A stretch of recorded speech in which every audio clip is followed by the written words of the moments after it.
بسم اللہ الرحمن الرحیم، السلام علیکم ورحمۃ اللہ وبرکاتہ۔ ہماری سوسائٹی میں لین دین کے لیے اور کاروبار کے لیے باہمی طور پر اعتماد کیا جاتا ہے، اور کافی سارا لوکل لیول پہ جو بزنس ہوتا ہے وہ اعتماد کی بنیاد پر زبانی طور پر ہی لوگ کرنے کے عادی تھے۔ پھر جیسے جیسے یہ جدت آتی گئی تو اور بینکنگ انوالو ہوئی، تو ویسے اسلامی احکام بھی یہی کہتے ہیں کہ وہ جو بھی کوئی آپس میں معاملات ہیں ان کو تحریر کر لیا جائے۔ تو پھر یہ بینکنگ کے آنے سے یہ کانسیپٹ آیا کہ لوگ اپنی کوئی گارنٹی یا سیکورٹی کے لیے کچھ چیکس دے دیتے ہیں۔ کچھ لوگ جو ہیں وہ ان کو توقع ہوتی ہے، فوری طور پر ان کے پاس پیمنٹ نہیں ہوتی تو وہ ایکسپیکٹ کر رہے ہوتے ہیں کہ فلاں ڈیٹ تک بھی پیمنٹ ہو جائے گی تو وہ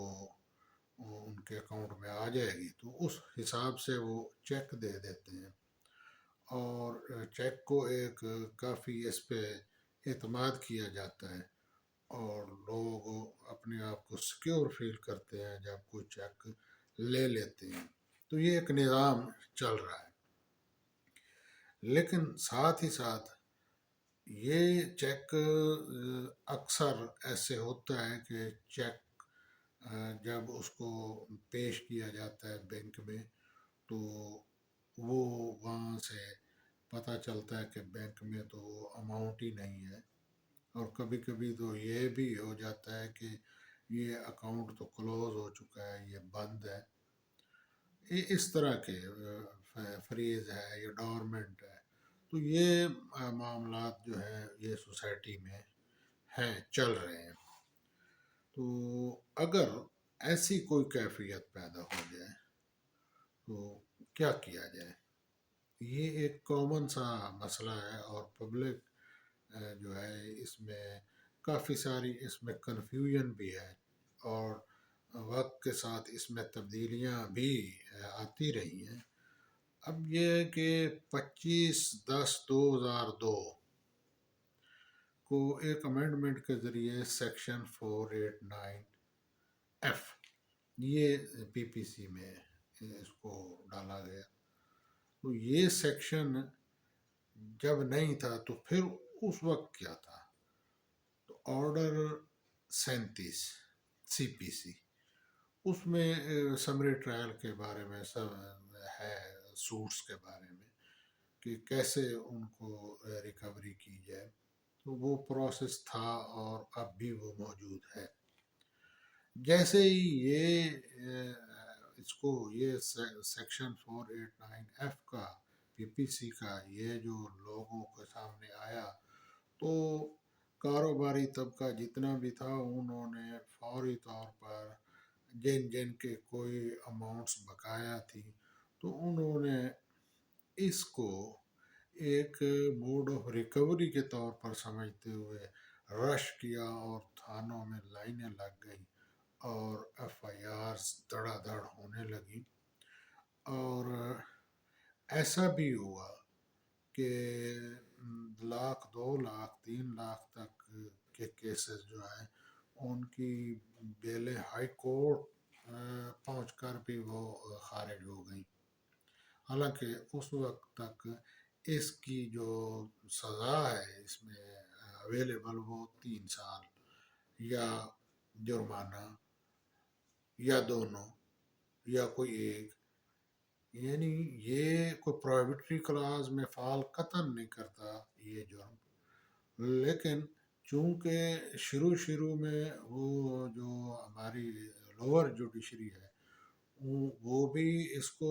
پراپر طور پر وہ سمجھ نہ سکے، اور اس کو باوجود یہ کہ یہ پروہیبٹری کلاز میں فال قطعاً نہیں کرتا تھا، اور اب بھی تبدیلی تھوڑی سی آئی ہے لیکن اب بھی یہ جنرلی پروہیبٹری کلاز میں فال نہیں کرتا۔ تو اس وقت یہ ہوا کہ بالکل 1 لاکھ 2 لاکھ کی اماؤنٹ کسی کے کو بقایا تھی تو وہ جناب وہ پھر وہ لمبے عرصے کے لیے وہ آدمی جو ہے وہ اس نے جیل جو ہے وہ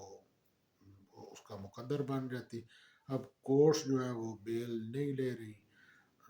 سیشن کورٹ سے خارج، ہائی کورٹ سے خارج. اب جس آدمی کی 1 لاکھ 2 لاکھ 3 لاکھ کی وجہ سے 2 سال بیل نہ ہو یا 1.5 سال بیل نہ ہو، اور پھر جا کے وہ کیس کا اس کے بعد فیصلہ ہو، اور جب فیصلہ ہو تو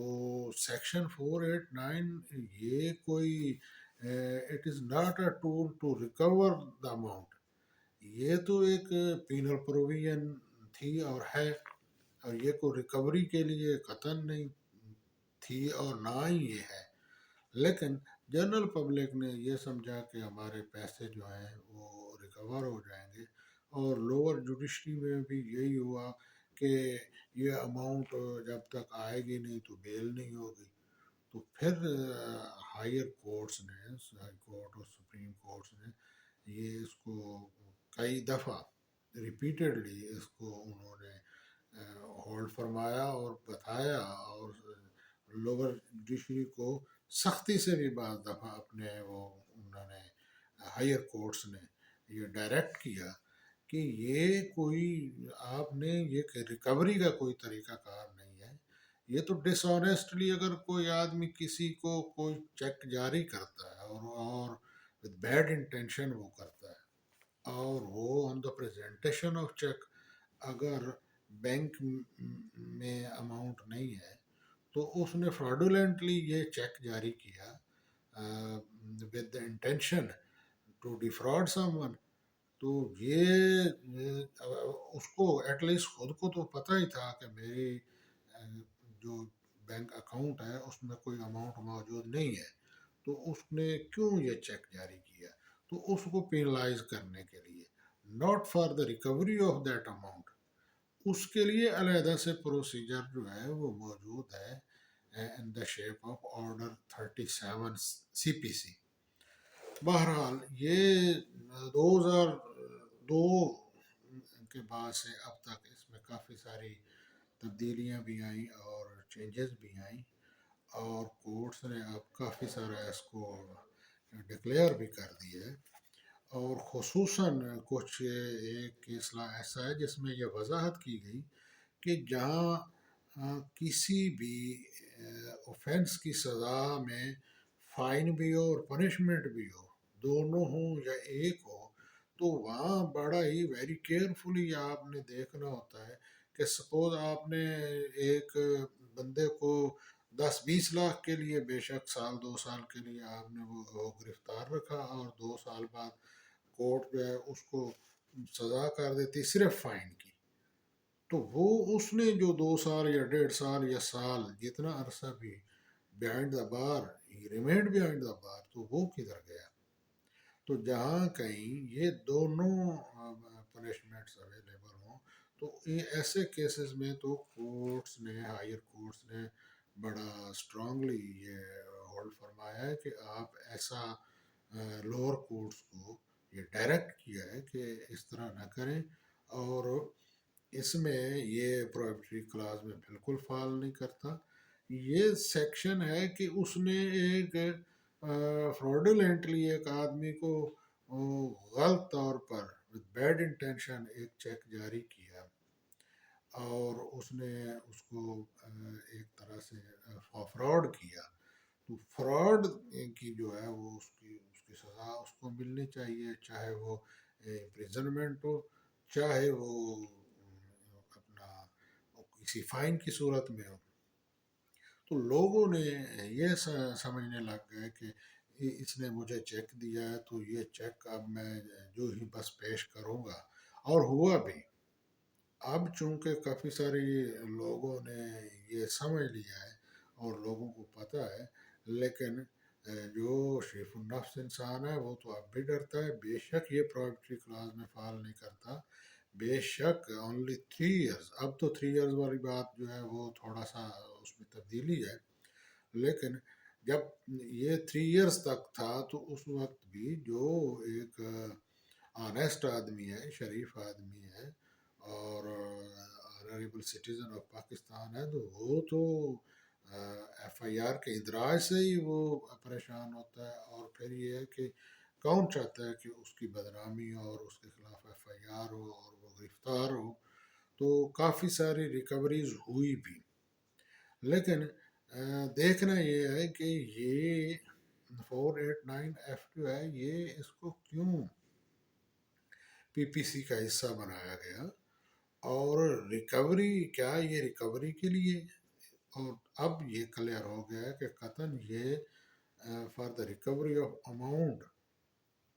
یہ سیکشن نہیں ہے، اس کے لیے علیحدہ سے پروسیجر ہے. ہاں یہ پبلک کے لیے، جنرل پبلک کے لیے یہ ہے کہ آپ نے اگر ایف آئی آر کروا دی ہے تو پھر بھی آپ کے پاس یہ ایک ریمیڈی موجود ہے کہ آپ سول سوٹ کریں،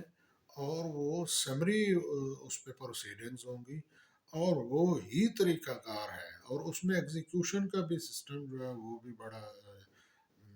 ریپڈ ہے، اور اس میں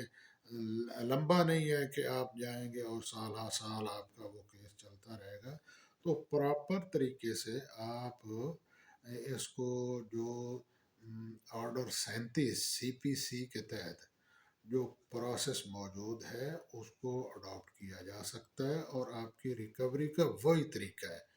اس میں یہ جو ایف آئی آر لوگ کروا رہے ہیں، یا ایف آئی آر کی جو دھمکی ہے، یہ سمپلی یہ ہے کہ اس شخص کو وہ پینلائز کیا جائے کہ اس نے ایک غلط چیک کیوں جاری کیا. تو یہ میں چاہتا تھا کہ اس کو پبلک کے ساتھ ڈسکس کیا جائے. تو جو آدمی جس کو کوئی ایسا چیک جاری ہو گیا اور وہ بر وقت اس نے پیش کیا، اور پیش کرنے کے بعد اس پہ بینک میں سے اس کو وہ اماؤنٹ نہ مل سکی، یعنی چیک جو ہے وہ ڈس آنر ہو گیا، باؤنس ہو گیا، تو اس کو بڑا ہی کیئرفلی اس کو 2 3 چیزیں جو ہیں وہ ذہن میں رکھنی چاہیے. کہ ایک تو ود ان ٹائم اس کو چیک جو ہے وہ پیش کرنا چاہیے بینک میں. اور اگر سپوز جو ڈیٹ ہے، جو بھی فکس ڈیٹ ہے، اس فکس ڈیٹ پہ آپ اگر نہیں گئے تو ود ان 6 منتھس آپ جا سکتے ہیں. اور ان 6 مہینوں کے گزرنے کے بعد اگر آپ جائیں گے تو بینک کے لیے ضروری نہیں ہے کہ وہ آپ کو وہ ریٹرن میمو بھی لگا کے دے اور دوسرا کوئی آپ کو فیور کرے. تو 6 مہینے ٹائم ہے اس فکس ڈیٹ کے بعد، ود ان 6 منتھ آپ جا کے وہ چیک جو ہے اس کو پریزنٹ کریں بینک میں. اور اگر وہاں سے آپ کو اماؤنٹ مل جاتی ہے تو آپ کا معاملہ حل ہو گیا. لیکن اگر وہاں سے بینک والے کہتے ہیں کہ اماؤنٹ موجود نہیں ہے، تو پھر وہ ریٹرن میمو آپ کو بینک والے دیں گے، تو وہ آپ حاصل کریں. اور پھر آپ کے لیے وسیع ٹائم ہے. آپ اس کو ایف آئی آر کے لیے آپ سال بعد بھی جا سکتے ہیں، 2 سال بھی جا سکتے ہیں، 3 سال بعد بھی جا سکتے ہیں. ایف آئی آر کے اندراج کے لیے after getting the return memo from bank, تو پھر آپ کے لیے وافر ٹائم ہے، اور آپ کسی وقت بھی جا کر ایف آئی آر کروا سکتے ہیں. پھر ایف آئی آر کو جو اس میں مزید ایف آئی آر کے اندراج کے لیے کیا کیا ڈاکومنٹس ساتھ چاہیے، اور پھر ایف آئی آر کے اندراج کے بعد کیا ہوگا، اور آرڈر 37 کو انشاءاللہ اگلے پارٹ میں ڈسکس کرتے ہیں. السلام علیکم ورحمۃ اللہ وبرکاتہ.